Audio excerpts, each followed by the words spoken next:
मित्रांनो, आशिया सदन न्यूजच्या या विशेष कार्यक्रमामध्ये आपलं स्वागत. मी विराज कुंदा. आज आपण पाहणार आहोत जाती व्यवस्थेच्या अंगाने आणखी एक नवा विषय, इंग्लंडमध्ये भारतासारखी जाती व्यवस्था का नाही.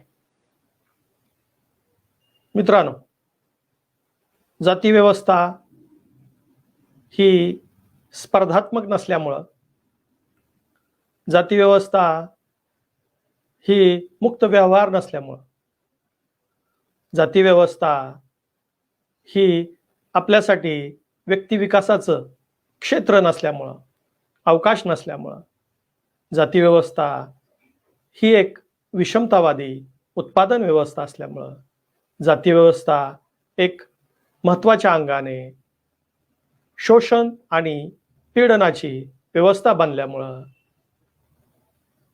मागील काही शतकामध्ये जाती व्यवस्थेच्या अंगाने अकॅडमियामध्ये, मुख्य प्रवाहामध्ये याचा विचार केला जातोय, याचा अभ्यास केला जातोय.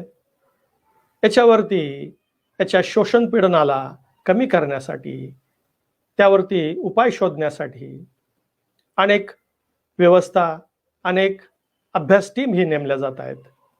विद्यापीठामध्ये विविध संस्थाद्वारे या प्रश्नावरती सातत्याने विचारमंथन केलं जात आहे.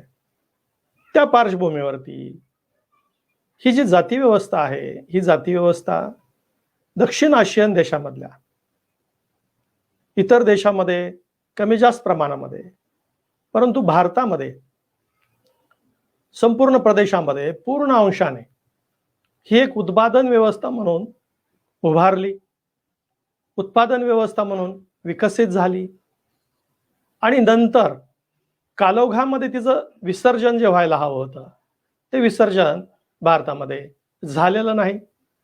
त्यामुळं जाती व्यवस्था ही उत्पादन व्यवस्था न राहता शोषण पीडनाची व्यवस्था बनली. या दृष्टिकोनातून जेव्हा आपण इंग्लंडमध्ये भारतासारखी जाती व्यवस्था का नाही, भारतासारख्या जाती का नाहीत हे पाहतो, तेव्हा आपल्याला समजून येतं की भारत आणि इंग्लंड या दोन देशांच्या दरम्यान जो सामाजिक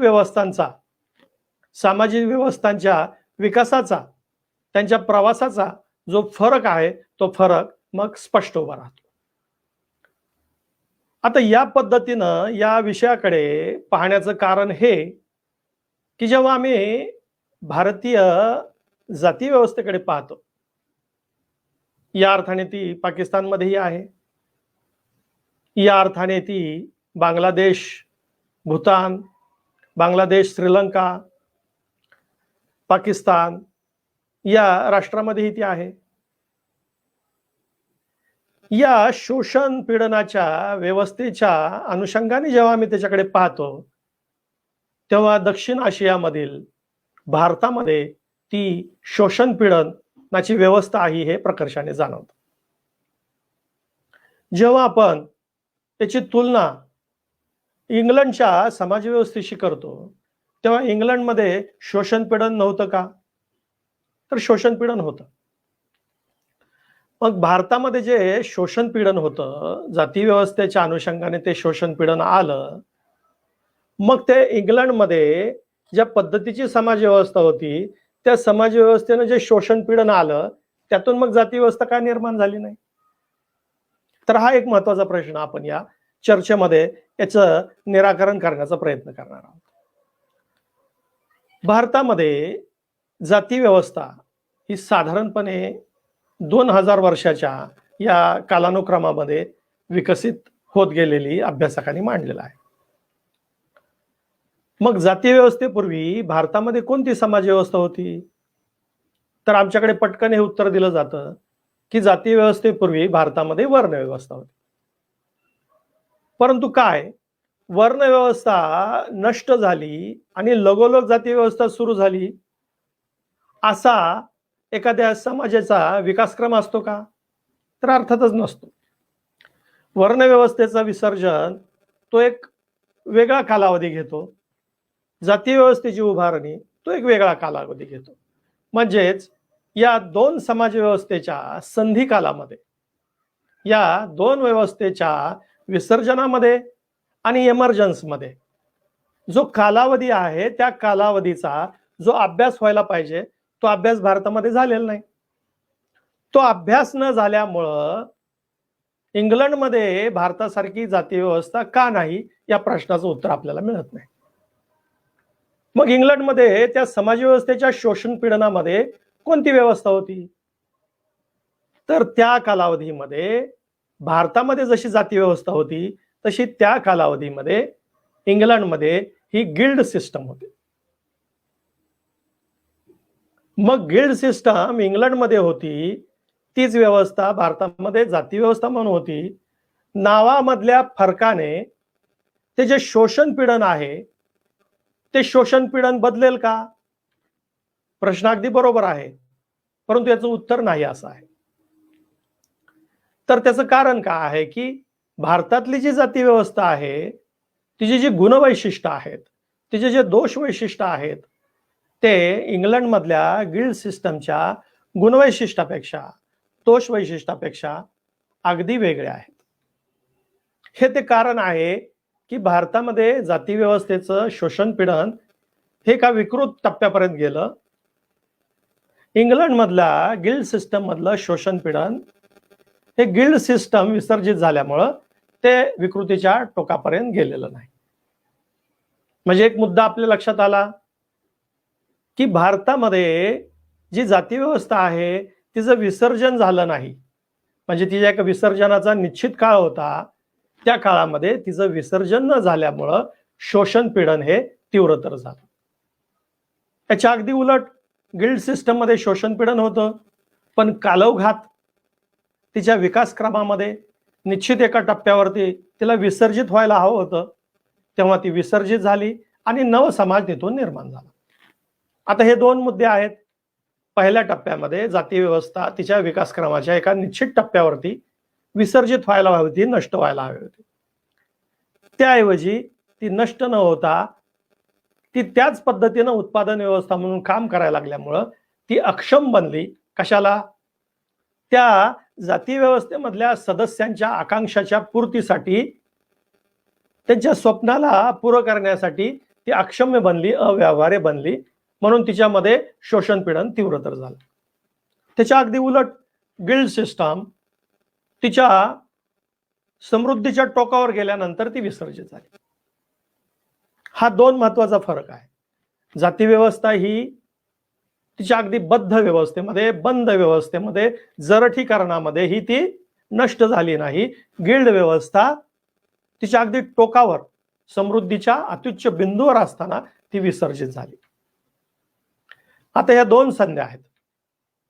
जसं इंग्लंडमध्ये गिल्ड सिस्टम होती तशी भारतामध्येही ती गिल्ड सिस्टम होती. तो कोणता काळ? जसं मगाशी म्हटल्याप्रमाणे जाती व्यवस्थेच्या उभारणीचा काळ आणि वर्ण व्यवस्थेच्या नष्ट होण्याचा काळ. हा जो संधी काळ आहे, या संधी काळामध्ये आपल्याकडे ही गिल्ड सिस्टम जशी इंग्लंडमध्ये होती तशी गिल्ड सिस्टम आपल्याकडेही होती. जसं त्या गिल्ड सिस्टमने अत्युच्च बिंदू गाठला समृद्धीचा, तसा आपल्याकडच्या गिल्ड सिस्टमनेही अत्युच्च बिंदू गाठला. ज्या काळामध्ये तिला विसर्जित व्हायचं होतं त्या काळामध्ये ती विसर्जित झाली. ती विसर्जित झाल्यानंतर जो नंतरचा प्रगत समाज होता तो प्रगत समाज मात्र भारतामध्ये बनला नाही. त्याच्या उलट इंग्लंडमध्ये तो प्रगत समाज बनला. आता याची वेगवेगळी कारणं आहेत, ती कारणं आपण शोधूया. परंतु ही वेगवेगळी कारणं पाहण्याच्या अगोदर जशी इंग्लंडमधली गिल्ड सिस्टम ही इसवी नंतर 1000 मध्ये निर्माण झाली, इसवी नंतर 1000 मध्ये निर्माण झाली, तशी भारतामध्ये ही गिल्ड सिस्टम पुग, श्रेणी, ग्राम, नट, कुल, गण, पाखंड अशा वेगवेगळ्या समूहामध्ये ती उभारताना दिसते. ती कधी उभारली? तर ती इसवी पूर्व 2ऱ्या शतकामध्ये ती या पद्धतीनं आकार घेताना हे समूह दिसतात आपल्याला.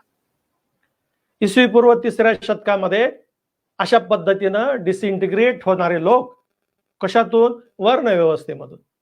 कोण डिसइंटिग्रेट झाले, कोण मुक्त झाले?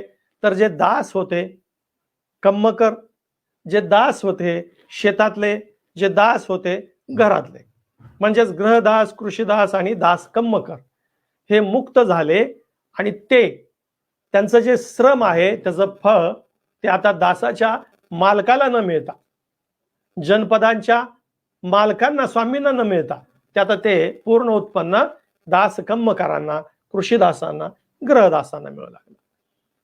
आता हे जे पुग आणि श्रेणी ह्या दोन विषय आपण विचार करूया.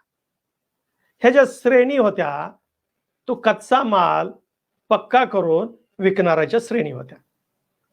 पुग हे कच्चा माल पक्क्या मालामध्ये रूपांतरित करणार होते. म्हणजे कापूस, ज्यूट ह्याच्यापासून वस्त्र बनवणे, कच्चं लाकूड तोडून त्याच्यापासून वेगवेगळ्या वस्तू बनवणे, लाकडी, कोरीव काम करणारे लोक, पॉटरी, कुंभकर, लेदर काम करणारे लोक, अशा वेगवेगळ्या समूहांच्या जे कौशल्य होतं त्यांचं, त्या कौशल्या अनुरूप समूह बनले आणि ते समूह शहरामध्ये आपलं कौशल्य विकू लागले. इथपर्यंत ते आपलं श्रम विकत होते. आता ते बनलेले समूह कशाने ओळखू लागले? त्यांच्या कौशल्याने. कसले कौशल्य? कोरीव काम, लेदर काम, ब्लॅक स्मिथ, कॉपर स्मिथ, लोहार, सोनार, कुंभकर, कार्पेंटर, अशा ह्या श्रेणी आणि त्याच्याबरोबर हे पुग हे कसे असायचे? तर हा समूह वेगवेगळ्या ठिकाणच्या समान कौशल्याने युक्त लोकांचा असायचा. आता जो कुंभार आहे, आता जो सुतार आहे, तो पूर्वीचा कुंभार, सुतार, लोहार हे कसे होते? तर वेगवेगळ्या जागाचे, वेगवेगळ्या प्रदेशातले कुंभकाराचं कौशल्य असलेले, सुताराचं कौशल्य असलेले, लोहाराचं कौशल्य असलेले असे लोक एकत्र येऊन वेगवेगळ्या शहरामध्ये जात आणि आपल्या कौशल्य त्या शहराला विकत. त्यातून ते प्रचंड श्रीमंत झाले आणि तो जो काळ आहे श्रेणीनं या पद्धतीनं शहरांची समृद्धी वाढवली, या पद्धतीनं त्यांनी उत्पादन व्यवस्थेमध्ये मोठं योगदान दिलं, शहराच्या उत्पन्नामध्ये मोठं योगदान दिलं. त्या पुग आणि श्रेणी यांचा हा जो काळ आहे तो काळच सुवर्ण युग आहे. असा काळ इंग्लंडमध्ये कधी कधी दिसतो? असा काळ हा इंग्लंडमध्ये इसवी नंतर 1000 ते इसवी नंतर 1600, 1700, 1800 पर्यंत दिसतो. ही गिल्ड सिस्टम इसवीच्या 6व्या शतकामध्ये हळूहळू नष्ट होताना दिसते. इथं मात्र ती इसवीच्या 16व्या, 17व्या, 18व्या शतकामध्ये नष्ट होताना दिसते. यावेळेला ती पीकवर आहे आणि इसवीच्या 6व्या, 7व्या, 8व्या शतकामध्ये भारतातली पुग, श्रेणी, कुल, गण, पाखंड, नट, ग्राम असे जे समूह आहेत, जे जातीसारखे नव्हते, ज्यांना अनुवंशिकतेनं एकत्र ठेवलेलं नव्हतं, ज्यांना व्यवसायाने त्यांच्या कौशल्याने एकत्र ठेवलं होतं, म्हणजे जातीपूर्व ह्या ज्या श्रेणी होत्या, ह्या श्रेणीनं काय केलं? त्यांच्या पीक समृद्धीच्या काळामध्ये त्या विसर्जित होण्याऐवजी ते त्या व्यवसायाला चिटकून राहिले आणि त्यातून बनल्या जाती व्यवस्था. अर्थातच या चिटकून राहण्याला धर्मशास्त्रातील तथ्यांचा, ज्याच्यातून या गिल्ड सिस्टम मधल्या लोकांचं इंटेलिजन्स नष्ट करणं, या गिल्ड सिस्टम मधल्या मुक्त प्रवाही लोकांचं लॉजिक नष्ट करणं, हे धर्मशास्त्र, धर्मसूत्र, ग्रहसूत्राच्या माध्यमातून झालेलं आपल्याला भारतामध्ये दिसतं. तसं मात्र गिल्ड सिस्टम जेव्हा 16व्या आणि 18व्या शतकामध्ये नष्ट होते, ती नष्ट कशामुळे होते? तर त्यापेक्षाही अधिक उत्पादक प्रगत व्यवस्था निर्माण करण्याच्या आशेनं भारतामध्ये अधिक अधोगत जाणारी व्यवस्था निर्माण करण्याच्या उद्देशाने. हा दोन फरक आहे. तिथे राशो, ॲडम स्मिथ, नेपोलियन कोड फ्रान्समध्ये, इटालियनमध्ये वेगळे कोड येतात.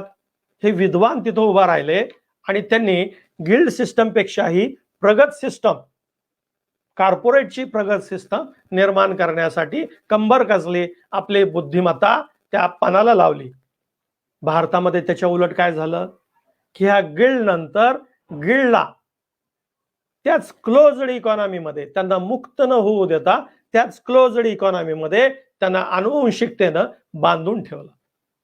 गावगाड्यामध्ये क्लोज्ड इकॉनॉमीमध्ये त्यांना बांधून ठेवल्यामुळं ते मुक्त झाले नाहीत, कॉम्पिटिटिव्ह बनले नाहीत. कॉम्पिटिटिव्ह न बनल्यामुळं त्या कालावधीमध्ये ते प्रगत अवस्थेला जाण्याऐवजी अधोगतीच्या मार्गाने, जाती व्यवस्थेच्या मार्गाने ते निघाले. गिल्ड हिथं संपतं. इंग्लंडचं गिल्ड हिथं संपल्यानंतर तिथून वर्ग व्यवस्था निर्माण होते. भारताचं गिल्ड संपल्यानंतर मात्र जाती व्यवस्था निर्माण होते. हा कालानुक्रम आपल्याला समजून घेणं महत्वाचं आहे. हा कालानुक्रम जेव्हा आम्ही समजून घेऊ त्या कालानुक्रमामध्ये स्पष्ट होईल की इंग्लंडमध्ये जेव्हा गिल्ड सिस्टम उभा राहिलं, त्या गिल्ड सिस्टम मधून त्यांनी वेगवेगळे ट्रेड, जे व्यवसाय होते त्या व्यवसायातून निर्माण झालेलं पक्का माल जो आहे तो विकणारे जे ट्रेड होते ते ट्रेड भरभराटीस आले. 16व्या-18व्या शतकामध्ये त्यांना व्यापक अवकाश मिळाला. त्यांना शहरामध्ये वेगवेगळ्या नियमाखाली व्यवसाय करता आला. त्यांच्या व्यवसायाला मुक्त वाव मिळाला. त्यांच्या ट्रेडिंगला मुक्त वाव मिळाला. त्यातून ते फ्लरिश झाले. ब्लॅक स्मिथ, कॉपर स्मिथ हे जे लोक आहेत हे जेव्हा गिल्ड सिस्टम नष्ट झाल्यानंतर इंडस्ट्री एंट्रप्रेन्योर बनले. इंडस्ट्री निर्माण करणारे, इंडस्ट्रियल रिव्होल्यूशन निर्माण करणारे ते लोक बनले. भारतामध्ये त्याच्या उलट सुतार, लोहार, कुंभार हे लोक आनुवंशिकतेनं त्यामध्ये बांधल्यामुळं ते स्लेव बनले, ते गुलाम बनले, ते बंद इकॉनॉमीचे अस्पर्धात्मक सदस्य बनले. गावगाड्यामध्ये कोणती स्पर्धा नसल्यामुळं त्यांच्या कौशल्याचा विकास झाला नाही.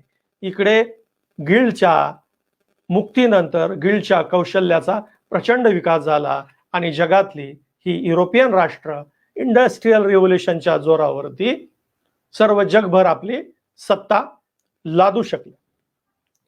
भारत जो गिल्ड सिस्टमच्या काळामध्ये, पुग आणि श्रेणीच्या काळामध्ये सुवर्णयुग होतं. जगाच्या 25% ज्याची GDP होती तो देश मात्र गिल्ड सिस्टम नंतर स्पर्धात्मक जगात जायला पाहिजे होता. तो स्पर्धात्मक जगात न जाता तो गावखेड्यामध्ये क्लोज्ड इकॉनॉमीमध्ये बंद झाला. तो क्लोज्ड इकॉनॉमीमध्ये बंद झाल्यामुळं जाती व्यवस्थेच्या शोषण पीडनाला चरम अवस्था प्राप्त झाली. शोषण हे अत्यंतिक टोकाचं बनलं, पीडन हे अत्यंतिक टोकाचं बनलं. क्लोज्ड इकॉनॉमी मधले सदस्य मग जाती व्यवस्थेच्या त्या शोषण पीडनाला धर्माच्या माध्यमातून नियमित मानू लागले आणि मग जाती व्यवस्था नष्ट न होण्याचा कोणताही उपाय त्यांच्या समोर मागील 700-800 वर्षामध्ये दिसलेला नाही. याच्या उलट तिथं कॉपरस्मिथ, लेदरमॅन, वुडकटर, कार्पेंटर, राईट ही ट्रेडची, व्यवसायाची नावं धारण करणारे लोक वर्गीय समाजामध्ये जेव्हा बिझनेसमन झाले, जेव्हा उद्योजक बनले, तेव्हा त्यांनी अभिमानाने ब्लॅकस्मिथ, कॉपरस्मिथ, राईट, कार्पेंटर, बुचर अशी नावं लावली आपल्या नावामागे. त्याच्यामध्ये त्यांचं कर्तृत्व सिद्ध होत होतं.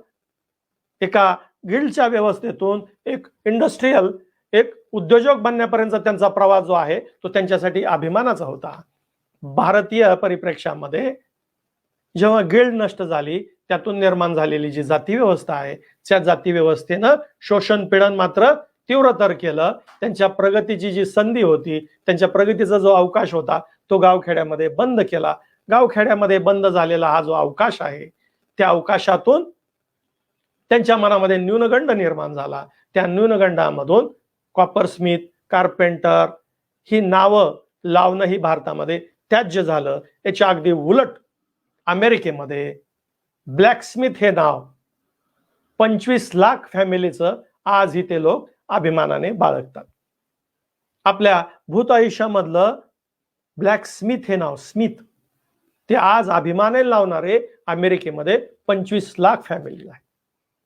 इंग्लंडमध्ये राईट, कार्पेंटर, वुडकटर ही नावं प्रॉमिनंट फॅमिलीमध्ये आजही आहेत. लेटरमन, लेदरमन ही नावं आजही फिल्म इंडस्ट्रीमध्ये, थिएटरमध्ये, आर्ट, लिटरेचर फील्डमध्ये आजही ते लोक अभिमानाने लावतात. का लावतात? तर गिल्ड सिस्टम नष्ट झाल्यानंतर त्याच्यातून निर्माण झालेला जो समाज आहे तो अधिक स्पर्धात्मक झाला, अधिक प्रगतीला अवकाश देणारा बनला, अधिक समृद्धी आणणारा बनला. त्याच्या उलट भारतामध्ये जेव्हा गिल्ड सिस्टम नष्ट झाली, गिल्ड सिस्टम नष्ट झाल्यानंतर हा समाज अधिक मुक्त व्हायला पाहिजे होता, अधिक प्रगत व्हायला पाहिजे होता. हा मुक्त न होता, प्रगत न होता, गावखेड्यामधल्या क्लोज्ड इकॉनॉमीमध्ये बांधला गेला, दाबला गेला. त्याचं कौशल्य नष्ट झाल्या, त्याचे क्षमता आकुंचन पावल्या.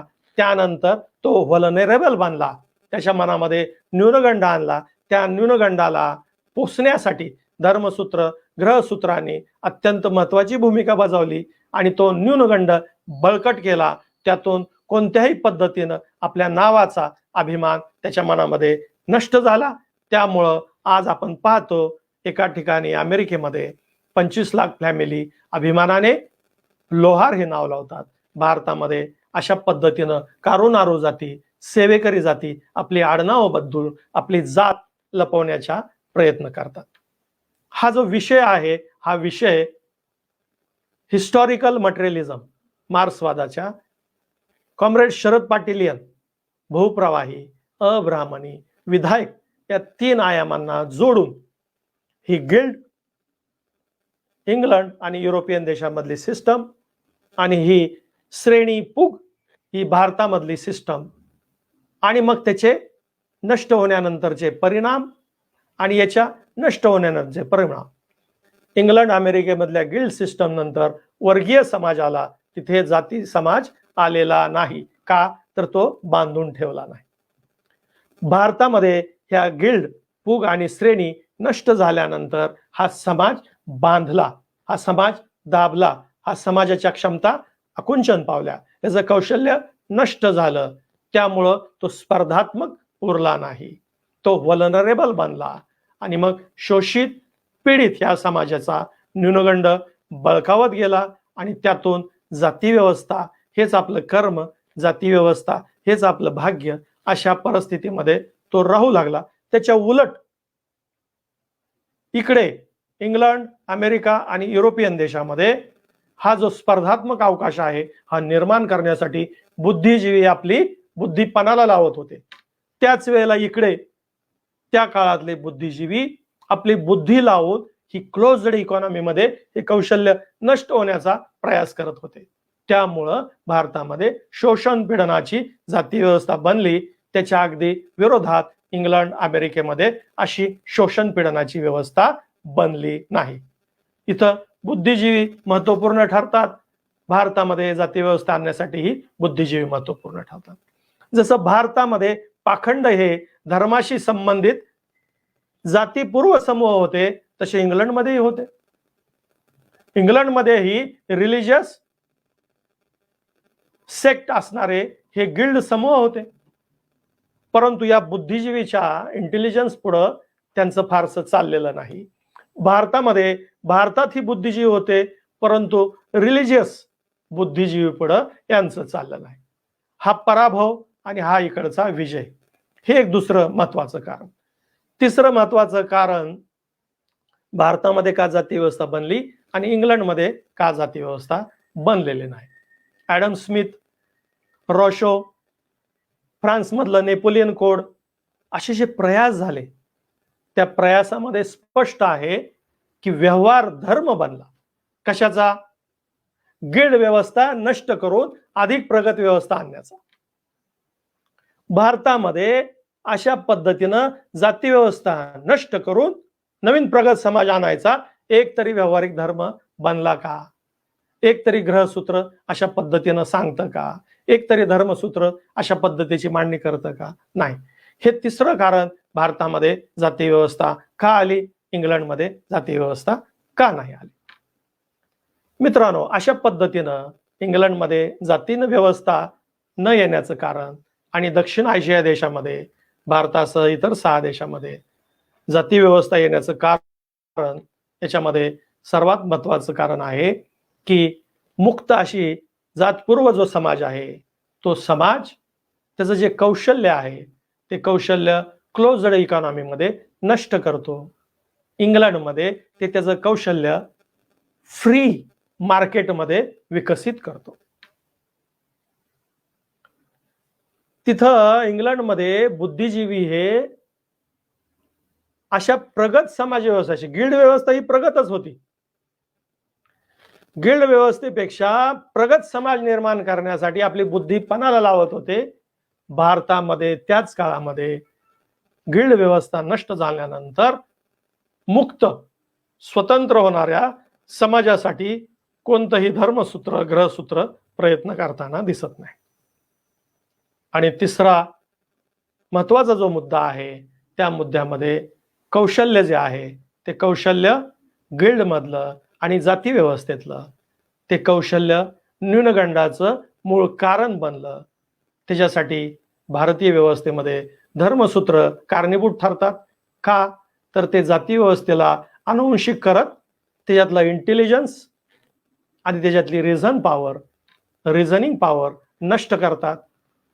इंग्लंडमध्ये याच्या उलट गिल्ड सिस्टमचं इंटेलिजन्स वाढवतात आणि त्याची रिझनिंग पॉवर अधिक प्रगत करतात, जेणेकरून युरोपियन देशाने अमेरिकेसारखा लिबर्टी देश एक हॉटपॉट तयार करण्यापर्यंत हे गिल्ड सिस्टमचे धारक हे इंग्लंड आणि युरोपियन देश अमेरिकेमध्ये जाऊन एक हॉटपॉट तयार करण्यापर्यंत गेले.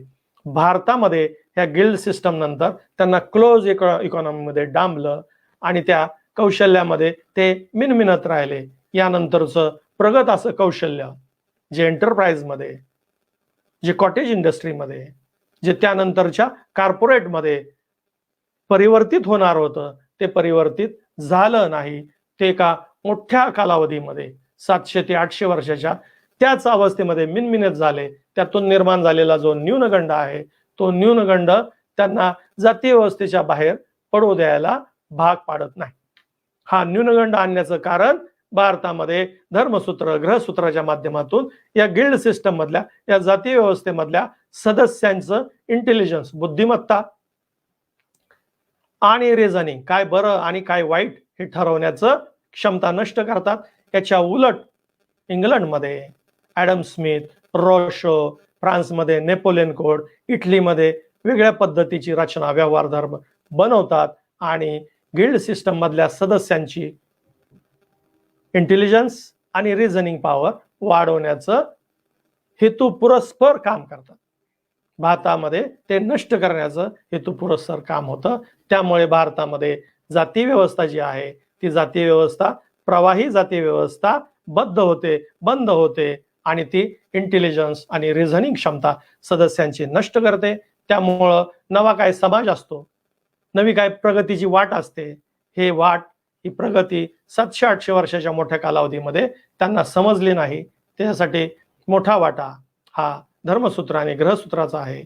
आणि इकडं जाती व्यवस्था न बनण्याच्या कारणामध्ये इंटेलिजन्स आणि रिझनिंग पॉवर या सदस्यांना मिळाली आणि त्यांनी गिल्डला इंडस्ट्रीमध्ये, गिल्डला कॉर्पोरेटमध्ये, गिल्डला सिंडिकेटमध्ये रूपांतरित करून जगाचा व्यापार आपल्या ताब्यात घेण्याची क्षमता निर्माण केली. ही प्रमुख 3 कारणं भारतात जाती व्यवस्था का आहे, भारतातली जाती व्यवस्था इंग्लंडमध्ये का नाही. मित्रांनो, कसा वाटला हा कार्यक्रम हे आपण निश्चितपणे कमेंट बॉक्समध्ये आपली कमेंट देऊन कळवा. धन्यवाद.